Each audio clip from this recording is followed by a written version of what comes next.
This is an update video for everyone at 4245 East Cantrell.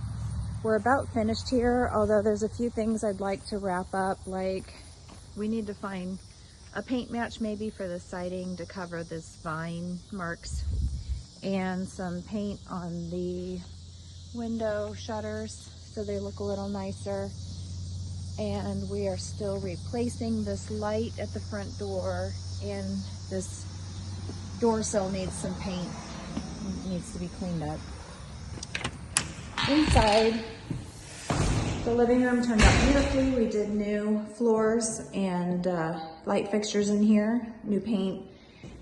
We ran into a little bit of a problem here. This room turned out to be an add-on, and although we knew it had water damage, we didn't understand the extent. So this entire floor had to be taken out down to the dirt, and all new floor joists had to be put in. It was completely rotten.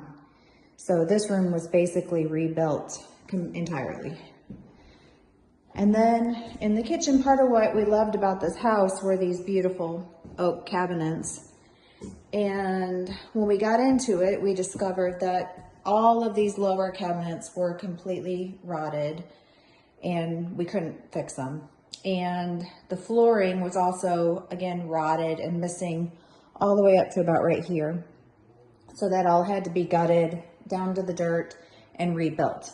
And then we had to find a solution for these cabinets. So we found these unpainted, unfinished ones, and we were able to match the stain. And as you can see, it came out to be a pretty nice match, but it was not anything that we had expected. So it did make us go over our projected spending a little bit.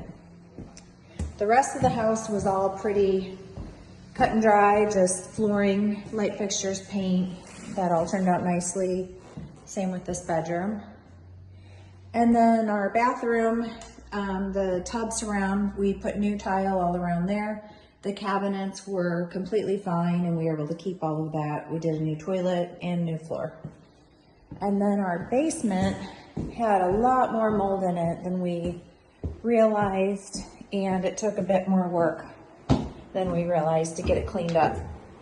Down here, because of the water damage, this entire ceiling was coated in fuzzy mold, and it had to be washed and treated, and there was a lot of shelving down here that was also moldy, so we ripped all of it out and power washed the entire basement.